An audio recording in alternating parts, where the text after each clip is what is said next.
Hello, everyone. I see the participants pouring in to this great event we've got with Michelle Nijhuis and Rosalyn LaPier. And I'm just going to give people. Hello, everyone. I see the participants. Excuse me. To this I'm echoing myself. Hopefully, I cured my own echo. And I'm just going to let a few more people join in over the next minute, and then we'll get started, and anyone who comes later can catch up with us.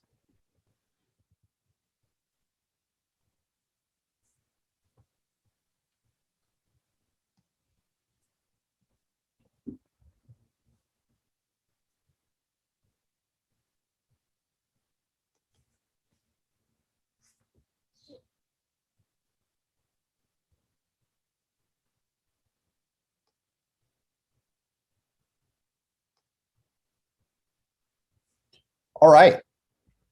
Hello, everyone. Welcome. My name is Jeremy N. Smith. I'm a journalist, I'm a writer, and most importantly, I'm a member of the board of the Montana Book Festival. And I'm so pleased to welcome you to tonight's Montana Book Festival MBF Plus event with two of our planet's most brilliant and perceptive writers on conservation and culture. We've got Michelle Nijhuis, author of Beloved Beasts, Fighting for Life in an Age of Extinction, and Rosalyn LaPier, author of Invisible Reality, Storytellers, Storytakers, and the Supernatural World of the Blackfeet. Michelle, I'm going to welcome you to screen, if I may. And as I do, I'll introduce you. Michelle is, and correct me if I'm wrong, a project editor at The Atlantic, a contributing writer at High Country News, and an award-winning reporter whose work has been published in National Geographic, the New York Times Magazine, and a million other awesome places. She's edited several pieces of mine, and all were about 14 times better for it. I don't know if she can do it as I speak live, but if you got some ventriloquism, go for it, Michelle. She's the co-editor of the Science Writers Handbook, and she lives in White Salmon, Washington, which is about I think a 5-second kite sail ride from Hood River, Oregon. Is that just about? Yep. Okay. Roz, can we bring you onto screen? Awesome. Welcome. Roz is an associate professor in the environmental studies program at the University of Montana, a research associate at the National Museum of Natural History, and co-author of City Indian Native American Activism in Chicago, 1893 to 1934, which is on the shelf I'm facing, not behind me. Unfortunately, I've got fiction behind me tonight, which won the 2016 Robert J. Athearn Award from the Western History Association. She's also one of the slyly funniest people I know. So if you find yourself chuckling and wondering if it's you or her, it's her, but feel free to do so anyway. And Roz lives in Missoula, but at last report was zooming in from one of her daughter's amazing kitchens in St. Louis. Our plan for the evening is I'm going to tell you a teeny bit about both books, urge you to buy them if you haven't already. And then Michelle, Roz, and I will talk things through for about a half hour. And then we'll take your questions. And I'll close by urging you to buy the books again, of course. So hopefully you'll have at least 2 copies by the end of the night. Regarding those questions, please submit them through the Q&A anytime. And meanwhile, you can eye the chat for additional pointers or use it to share comments and cheer. And I've got us now in gallery view, which I hope is working for everyone. And we'll do it. Okay. Michelle's book, Beloved Beasts, is a history of the modern conservation movement. framed around interwoven stories of scientists and activists like Aldo Leopold and Rachel Carson, and beloved but endangered species from the whooping crane to the black rhino. Along the way, she shares the surprising origin stories of organizations like the Audubon Society and the World Wildlife Fund, and the entire field of conservation biology. And she confronts the darker side of conservation, long shadowed by racism and colonialism. And she looks at how there may yet be hope for animals and humans alike. So keep some cheer in your heart. Roz's book, Invisible Reality, combines archival research, hers and other family stories, and traditional elder knowledge to rewrite and radically expand our history of the Blackfeet people, making clear a philosophy of existence, evolving relationship with animals and nature, and an intimate connection to the invisible reality of the supernatural world.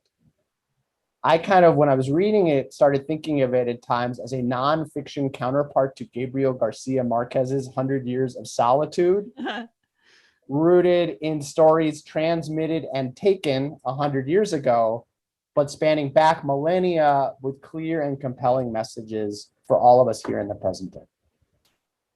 These are both rave reviewed, absolutely fantastic reads, and they're as entertaining as they are insightful.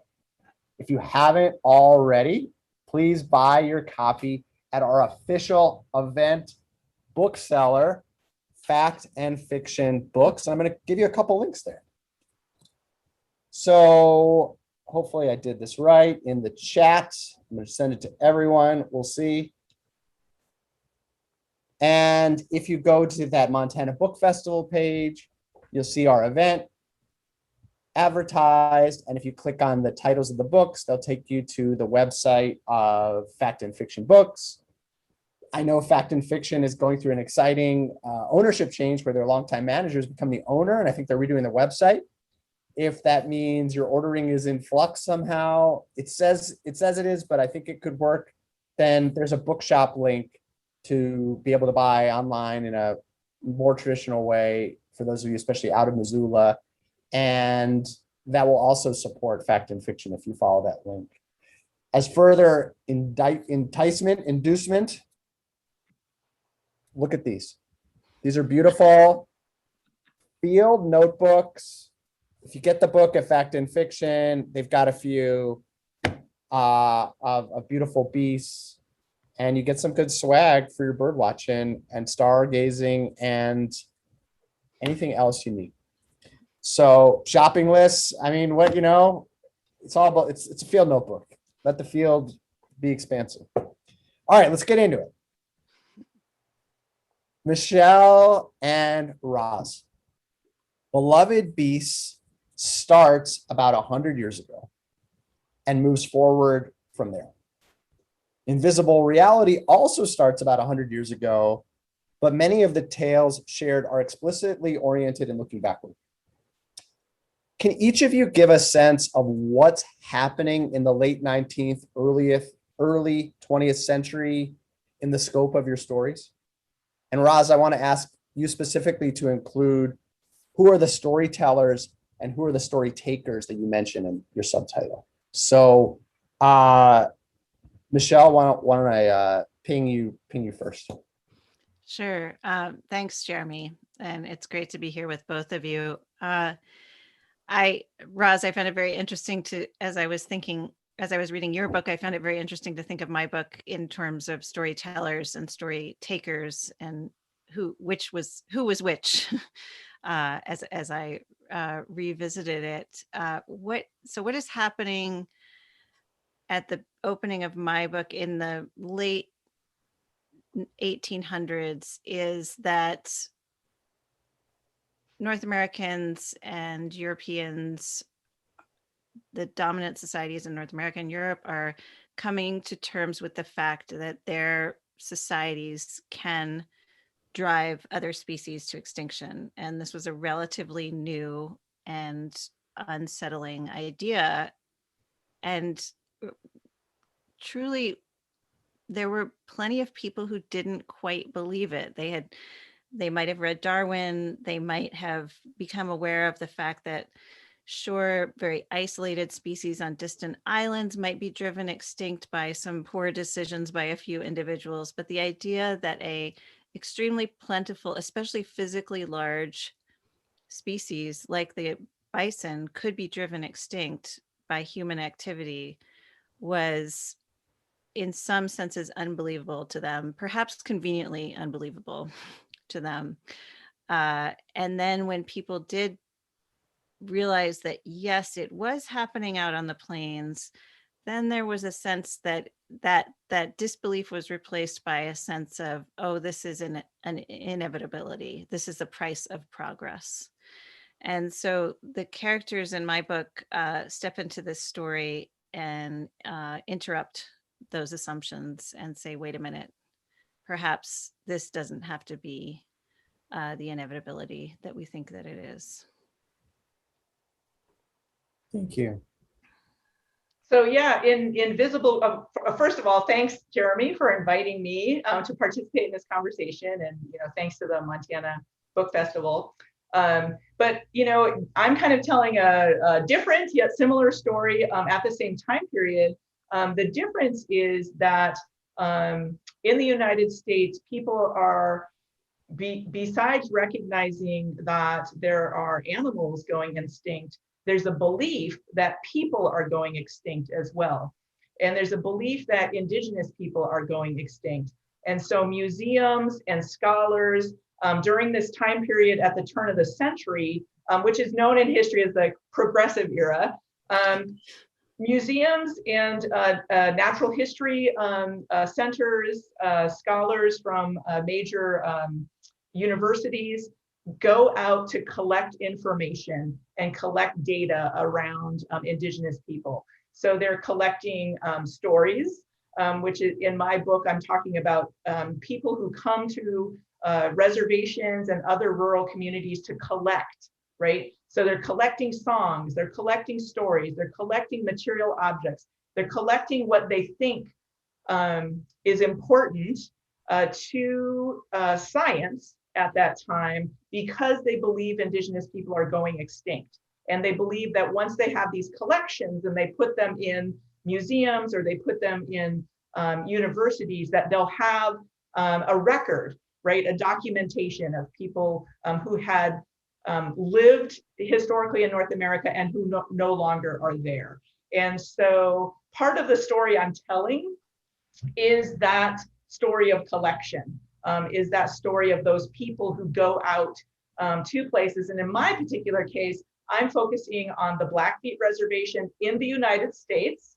And I'll just quickly remind people that the Blackfeet, similar to many other tribes in North America, are split by the border, either the US-Canadian border or the US-Mexican border. So there are tribes that are on both sides of the border. For the Blackfeet, we are on both sides of the border. There are 3 reserves in Canada, 1 reservation in the United States.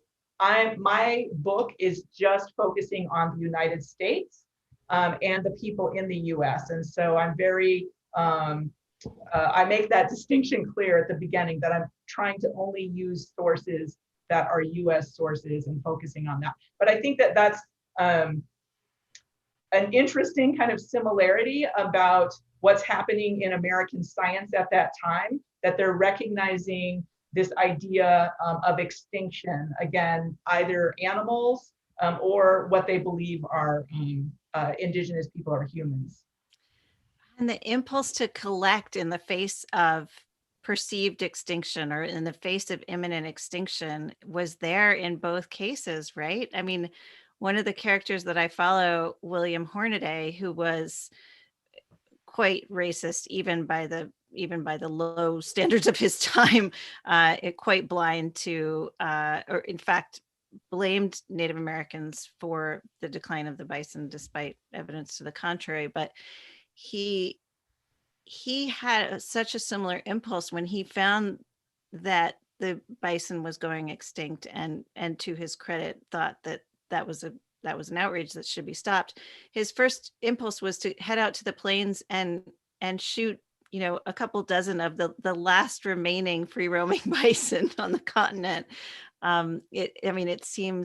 It seems ironic and so short-sighted to us at the time now, but I think he had a sincere belief that, well, if this species goes extinct, I will have preserved it for science in some sense. So in both cases, is there a particular pattern to the animals that are recognized and identified as imperiled and to save, or the storytellers that are at that point, I think, largely, pushed onto reservation to solicit for their stories? It's not just all animals, all Blackfeet are of equal interest. So could you each, sort of speak to, who are these story takers, or, would-be saviors, at least in culture? Who are they trying to identify? Who do they have their sights on? Or is it catch as catch can? It may not be the same answer for you both. I can start. Yeah, go ahead, Rosalyn. I found that so interesting in your book.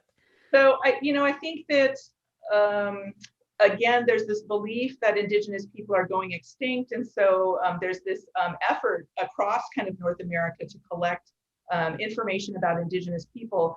But having said that, they're very selective about what they're collecting and what they're interested in. So for example, the things that we may be interested in today, for example, what did people eat?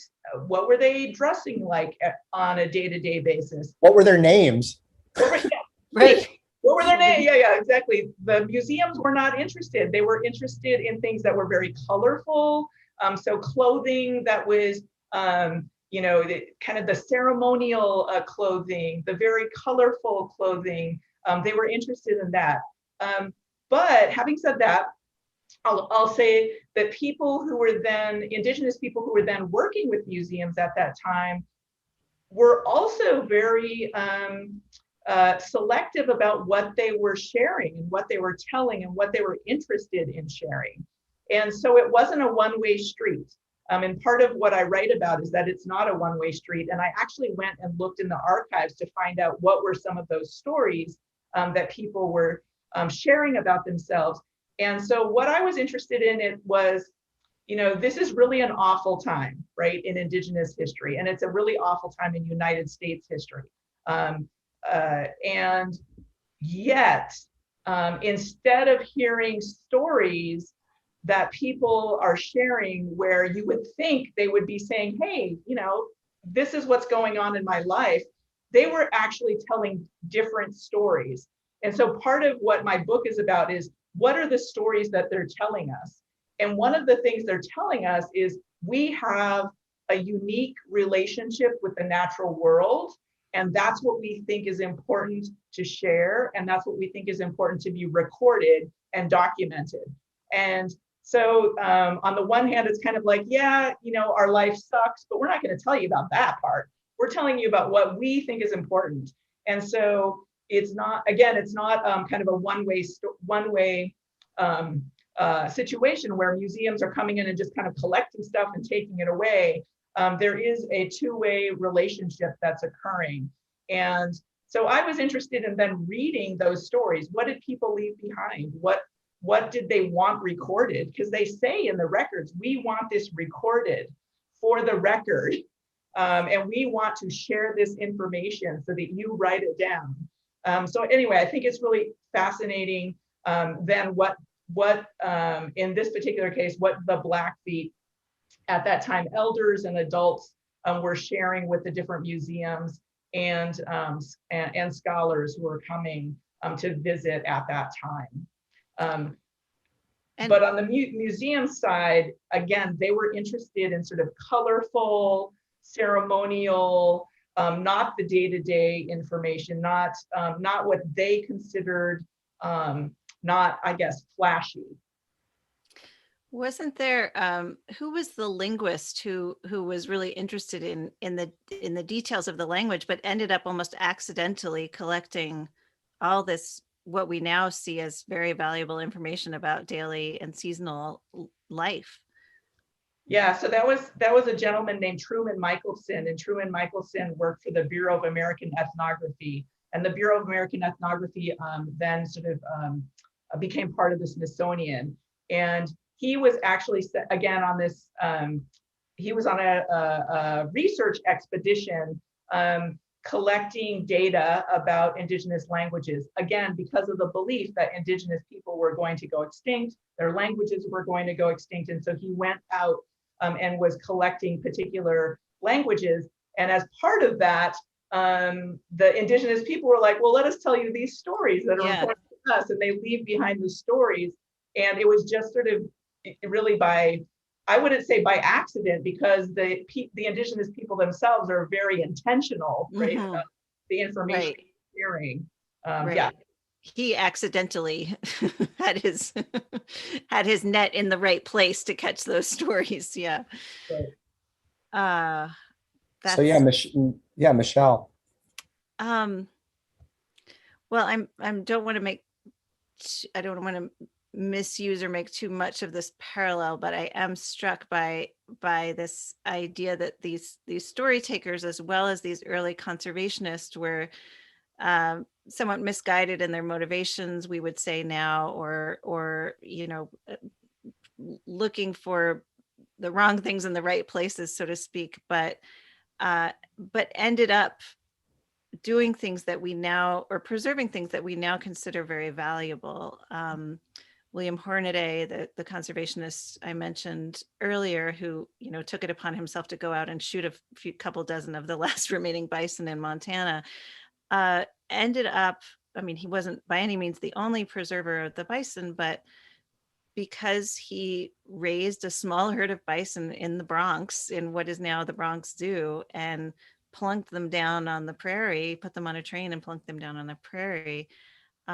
We have more that was the beginning of some of these federal herds that are now providing bison to more, I would say, more far-seeing restoration efforts that are happening today. So Hornaday didn't accomplish any kind of ecological restoration of the bison, but sort of through his feeling around through the dark, and despite his blind spots, he managed to help preserve the species, at least in a way that we collectively as a society and tribal-led restoration projects in particular are finding extremely useful today.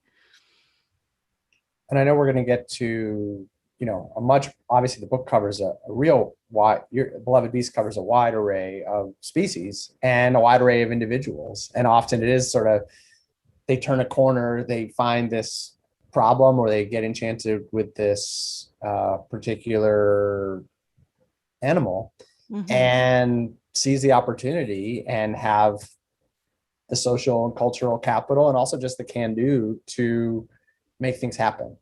Yeah. Well, we'll get to that.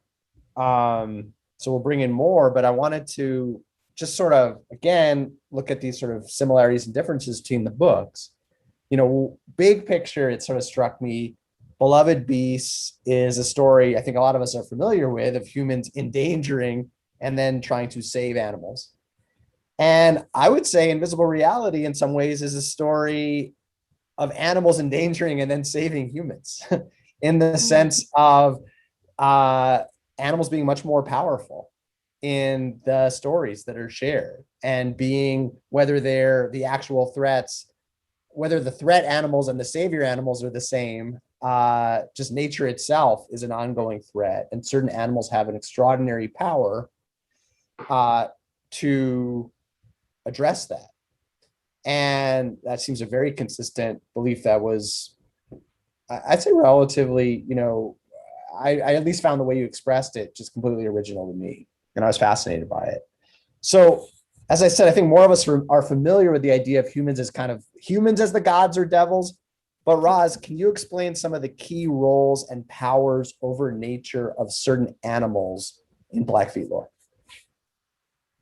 So let me take a step back for 1 second. So So one of the reasons that I decided to work on this, well, there were lots of reasons, but one of the reasons that I decided to write this particular book was I really was interested in pushing back against the kind of common trope in environmentalism that Indians lived, or indigenous people lived, in harmony and balance with nature.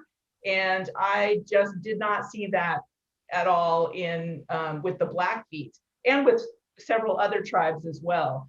And so I wanted to write something and research something where I was looking at, well, if they didn't, live in harmony and balance with nature, what was that relationship? What was that relationship with the natural world? And what do they think that relationship was?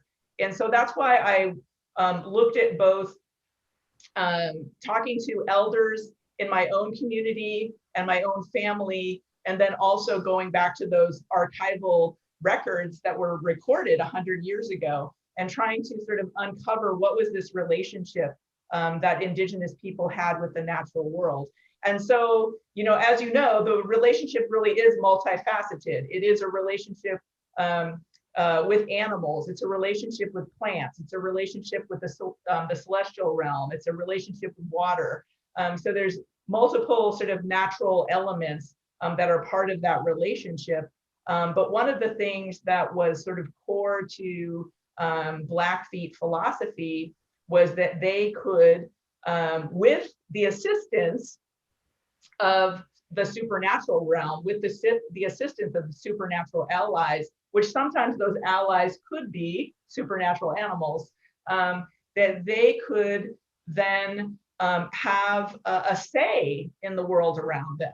So it wasn't harmony and balance, it really was control about the natural world, that they could change the natural world when they sort of wanted to, or when they saw fit. And so that's a really different philosophy to have, instead of like adapting to the natural world, like actually changing the natural world. And it's a different, I would say, sort of a stronger philosophy, and it provided people with a lot of confidence about the world that they lived in. What's one example of an animal that at certain points had a supernatural power, and what was, the power? Well, I'd say, so the Blackfeet believed that there were several different realms, and really they believed there were kind of three parallel realms of existence. So one was the sky world, one was the water world, and one was what they called the below world, which was earth. And in all three of those realms, there were animals. In all three of those realms, there were plants. In all three of those realms, there were different natural elements.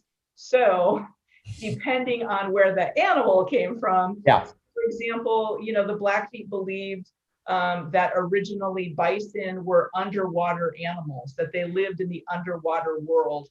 And eventually, it's a long story short, some of the bison came out of the underwater realm to live on Earth, and they sacrificed themselves because, as part of that story, the Blackfeet historically were vegetarians.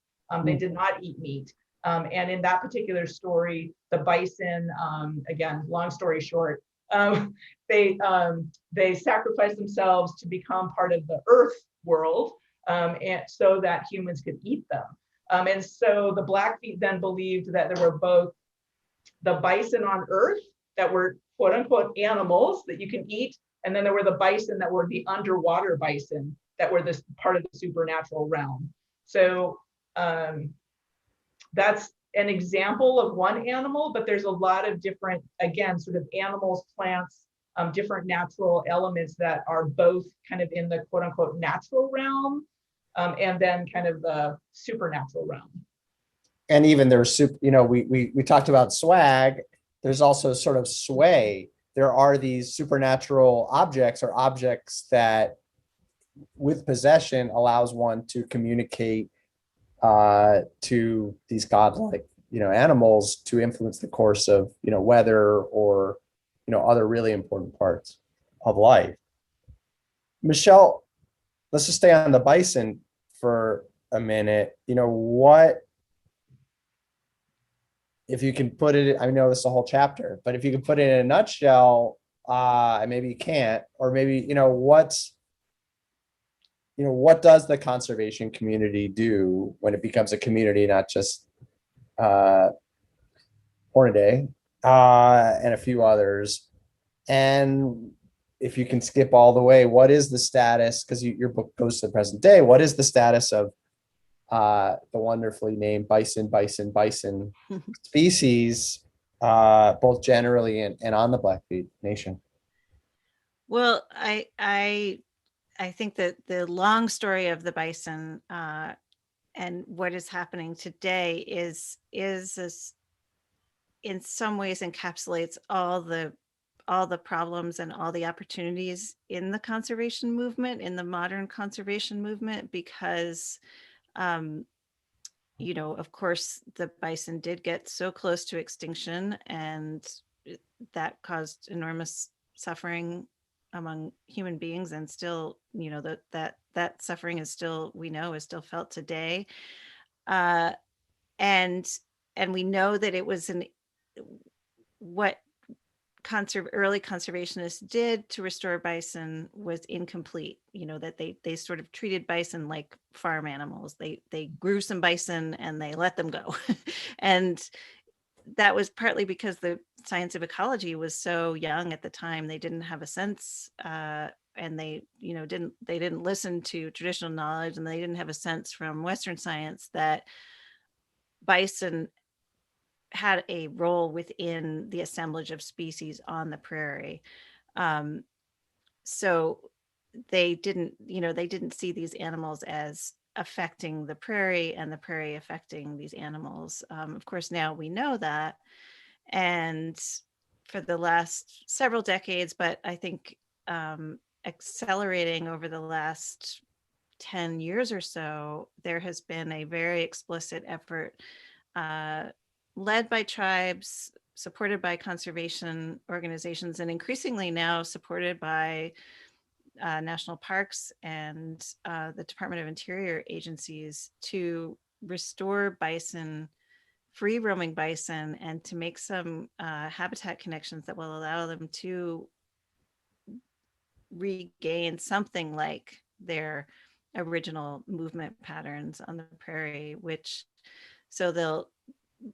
as right now, they are essentially livestock in some senses, in that they live within enclosures, but the vision is to change that and eventually have bison moving freely throughout the region. And this includes Not ever in the numbers bison that they once did, today. but yeah. I mean, your book Yeah. goes today to bison, on the Blackfeet Nation. Am I not? Yeah.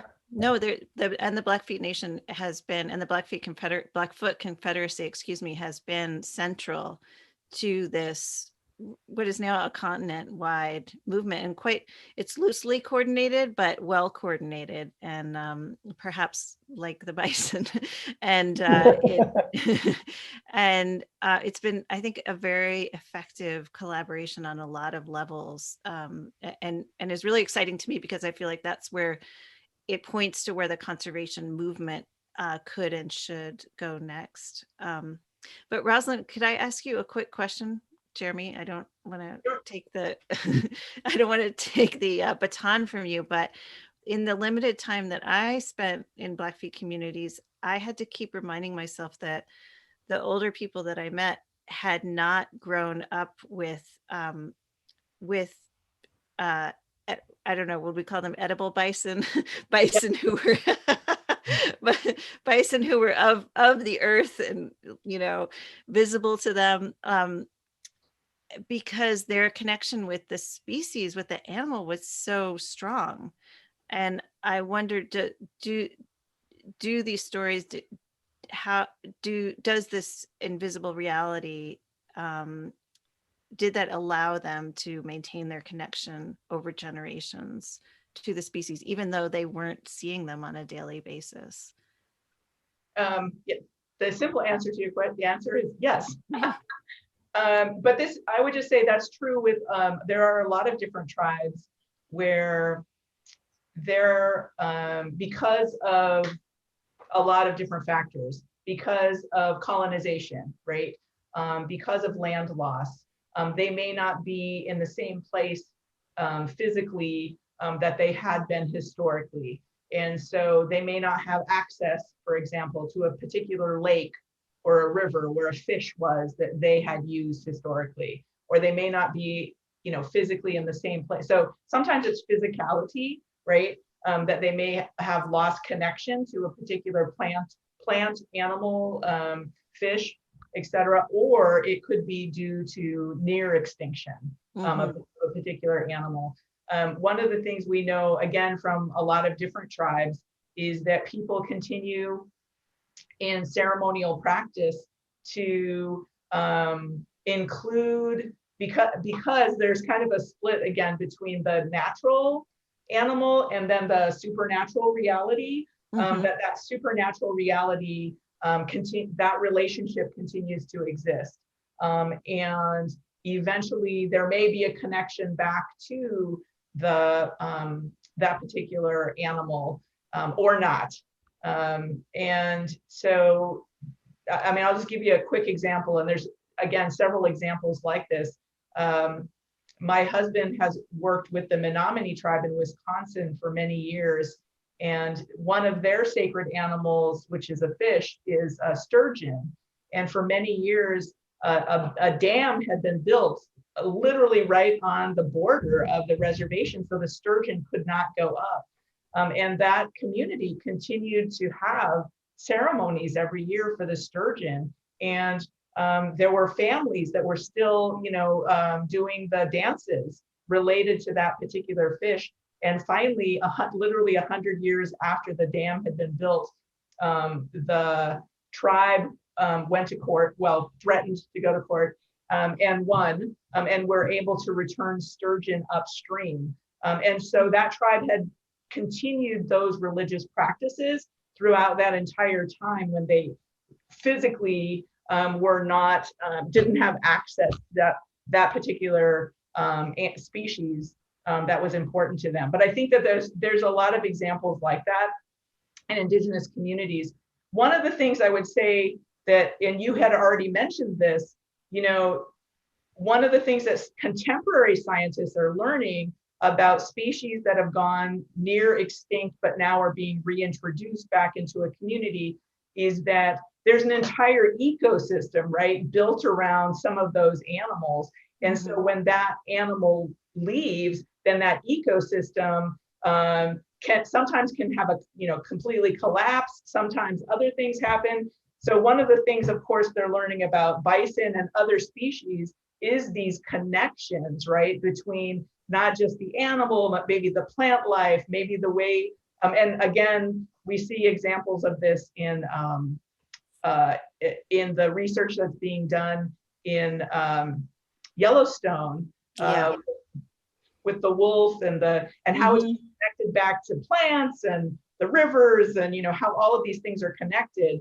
And so that kind of contemporary research is really important, so that when communities, including tribes, want to reintroduce an animal back to their homelands, they also recognize sort of all of these interactions that also need to take place. You know, what kinds of plants do they eat, right? What kinds of grass do they need? What, et cetera, et cetera. So. I have several more questions, but I also want to just invite everyone attending, you know, please, if you've got stuff to start throwing in the Q&A, I'll alternate you and me at least. So please throw them out there as questions come to mind. So one, you know, something that was just cool and surprising in Beloved Beast, Michelle, was you tell the story of how some of our biggest global conservation organizations originated from surprisingly small focused efforts. And can you share one example from the book to inspire anyone out there who's starting small now and is, you know, working on a little squirrel in their own backyard, but all of a sudden it becomes something that could be a global organization and having an outsized impact. Sure. I mean, most of the organizations that we think of today as being, sort of these institutions of the conservation movement got their start around somebody's kitchen table. And probably my favorite story is of the people who started the Environmental Defense Fund in the 70s. And the reason why I like it is because many people know about Rachel Carson. They know about her book Silent Spring, and they think of her as the person who brought the ravages of DDT on wildlife to the world's attention, and all of that is true. But Rachel Carson didn't ban DDT. Silent Spring didn't ban DDT. It was actually many years, more than 10 years after the publication of Silent Spring, that DDT was banned. She raised public concern and probably helped make it possible, but it took a bunch of activists on Long Island who were already worried about the effects of DDT on their local ponds and their wildlife and their health to take the purveyors of DDT to court, first on a very small local scale and then on an increasingly large scale. And they finally, after years of work and just, dedicated, unglamorous, hard work, all done on a shoestring, managed to convince the newly formed Environmental Protection Agency, which was in part also inspired by Rachel Carson's work, convinced the Environmental Protection Agency to ban DDT. And then, of course, most of us know the story of how raptor populations, especially the bald eagle, populations of the bald eagle rebounded as the effects of DDT faded. And it's one of our iconic success stories. But I think that people forget that decade of hard work that happened after Silent Spring made its big splash. It took a long time to close the deal, and environmental defense grew and is now an international organization, still doing, I think, very practical, useful work around the world. We've got a question. I wanted to ask one quick follow-up on that one to the EDF. I wanted, could you both share a shout out? I mean, Roz, you identify as an activist among your many other hats. Could you both share a shout out to a native-led conservation or environmental nonprofit?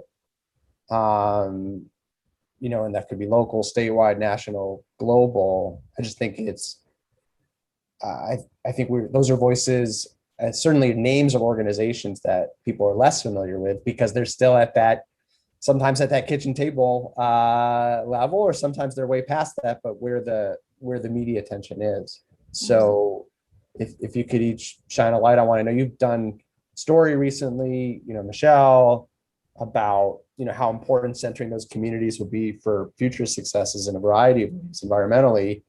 But yeah, if each of you could maybe mention one example, just so people have those names on their ears.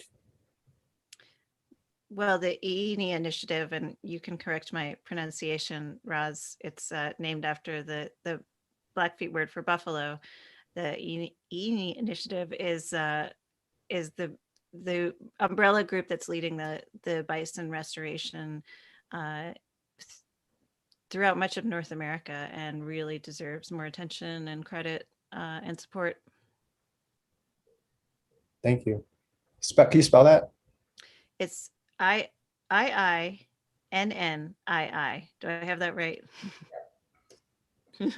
I typed it. So hopefully I've got it in the chat maybe. Okay.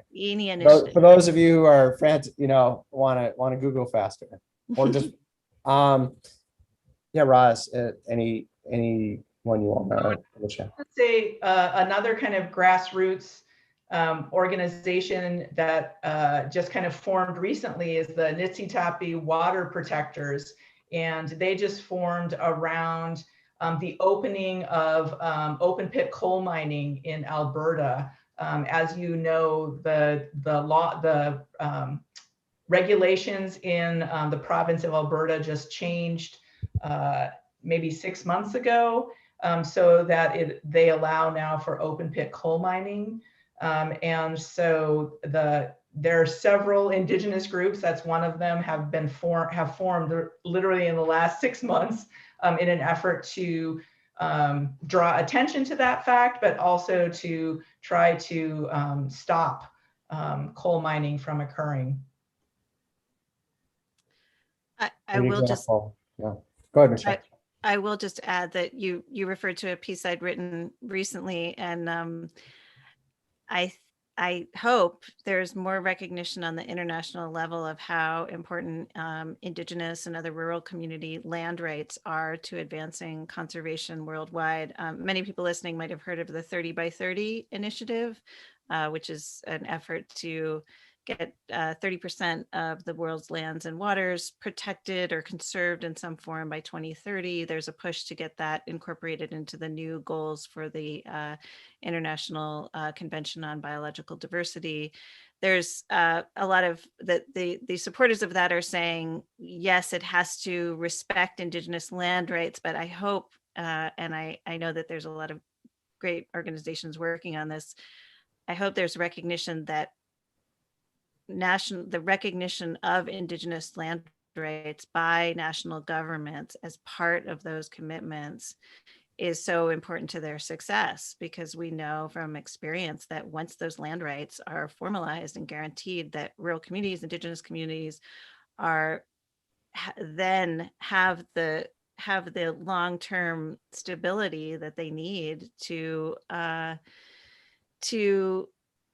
practice conservation and practice conservation for the long term. And that's not to say that the burden of conservation should fall entirely on Indigenous communities or anything like that, or to make any generalization about how Indigenous communities, what plans Indigenous communities might have for their lands. But it's just to say it's a huge amount of land that we're talking about that has unformalized land rights, and formalizing those land rights, it opens up a huge opportunity for conservation. These are great examples and causes. We've got 3 audience questions. I've got one more burning myself. I'm going to ask, and then I'll be quiet. I've been moved at several events live more than a year ago, and then virtual for the past year, that began with a land acknowledgement and recognizing a place's original Indigenous inhabitants. And obviously that's, I guess, even more interesting over Zoom because we have more ground to cover. And I want to take a moment to do so, but then go a little wider and see what might be missing there too. So I want to just invite, first of all, those of you on the chat to answer that question for yourself. There are several sites that can help answer that if you're not, if you don't know. But I'll put one link up, and if Roz or Michelle, if you have any better ones, holler. I'm here in Missoula, Aboriginal territory of the Bitterroot Salish, and more expansively the Salish Kootenai and Kalispel. I know I don't know where exactly you two are zooming in from, but if you're able to answer from where you are, please, and we'll see if those on the chat can kind of add those names to our conversation too.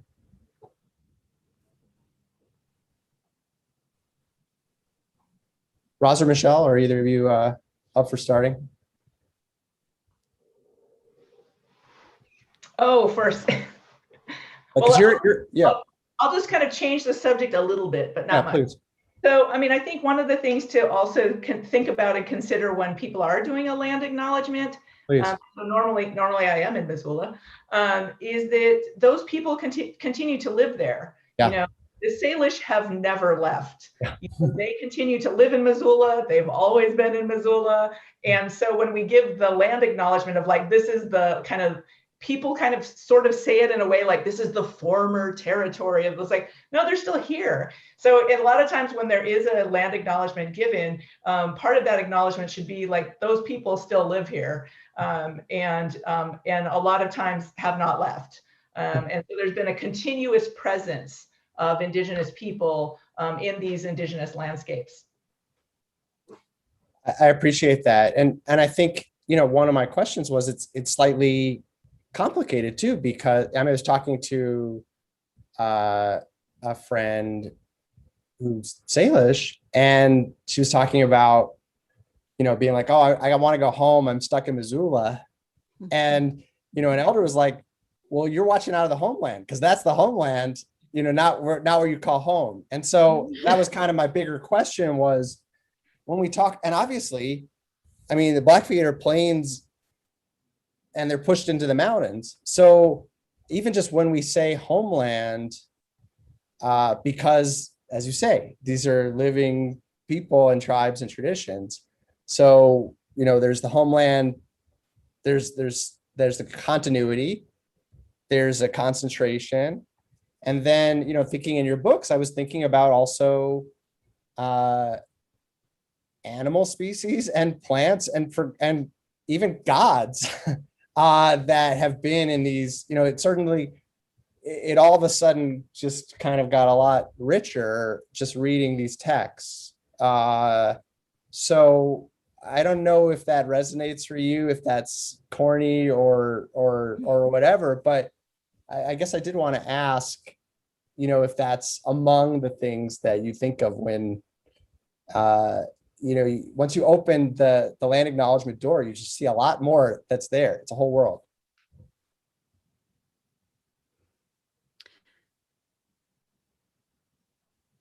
I don't feel like I should presume to comment on land acknowledgements and what should be in or out, but I will say that I see a need for us, as you say. I think there's an opportunity for a somewhat parallel awareness of who are the species that we live alongside. And I see a real need for people, for conservationists, people who think of themselves as conservationists, to really absorb the knowledge that conservation needs to be happening everywhere, and it needs to be practiced by everyone if it's going to be meaningful, if it's going to accomplish what we want it to accomplish, and that it can't just be something that's practiced for the sake of certain charismatic species that we happen to like, or certain places that we happen to like that are also very far away from us. That it has to be, something that's not that those places aren't also important, but it needs to be practiced closer to home, and some kind of routine acknowledgement of those species and of those places that we may not think about as we go about our daily lives, I think could be a start. Roz, would you like to add anything to that? No, I don't think so. Okay. We got a pair of questions. What inspired each of you to start these projects, take that plunge, or what can people do to contribute to conservation movement? You can, I realize those are quite different directions, but if you wanted to, pick either one of those or tie them together in your own ingenious ways. Well, I'll just start by saying, adding to what Michelle just said about conservation, and going back to sort of the beginning of our discussion tonight, there really is a connection between, 100 years ago when, again, kind of American science was first kind of learning that extinction could occur, was still in this process of also thinking about human extinction, and the whole process of natural history museums kind of collecting, that there was at that time not just in terms of indigenous people sort of collecting the beautiful stuff. In terms of conservation, we still have that issue of trying to conserve, the large, the beautiful animals, right? And sort of not thinking about places that are, places, animals, plants that we don't imagine in our sort of American wilderness mindset of sort of the beautiful. What is beautiful out there. And so I think that in terms of that bigger question of like conservation, I think we need to broaden that definition so that we're not just thinking about, for example, we keep talking about the bison, but it's such an American icon, yeah. Right? But sort of the large, larger than life, literally bison, but that there are a lot of other things out there to conserve. And of course, one of those things is just at the basic level is sort of the ecosystems that these plants and animals come from. And so I just think that kind of that idea of kind of broaden your mind when you think of conservation to include a lot more than what Americans thought 100 years ago. Yeah. Yeah, I would heartily second that and say that, I mean, what I learned from researching the history of conservation is that conservationists gradually over time, sometimes belatedly, have recognized that what they're really trying to do is protect relationships. They're trying to protect relationships among species, between species in their habitats, and then maybe most belatedly between humans and other species. And I think that the messaging of the conservation movement has not quite caught up with what most conservationists know, because there's a, I think, understandable tendency to fall back on, oh, well, we need to communicate how important this is. So let's put a really beautiful species on our calendar. Let's put an incredibly, gorgeous rock and ice landscape up there. And I think about this a lot as a writer, like we need to figure out how to tell stories that are going to grab people without those kind of easy tools of, okay, it's about a gorgeous species or a gorgeous place. We need to tell stories that are more about relationships, and more about relationships between species that may not be, instinctively fascinating to us or instinctively beautiful to us at first glance, but become so the more you know about them. I feel like in one pathway, I know, Roz, you've taken, I just love your series of pieces for Montana Naturalist because they're, ethnobotanical. They're about how people, which we care about, use and have used, and what, these plants that are often completely new to me, even though they're keystone species, if you will, of a whole culture and way of life. So I hope that's we haven't answered. We probably won't have time to answer how you got into starting these books, but hopefully that will start your next book or collaboration together. What do I know? Let me take this final minute to say thank you so much to our attendees, of course. Thank you to Roz and Michelle. Thank you to the Montana Book Festival. Thank you to our tech sponsor this month, LMG Security. Don't get hacked. And I'm going to go see if I can find that link so you can buy your second or third copy of each book. Don't forget, if you get it local, to get your swag. Yes.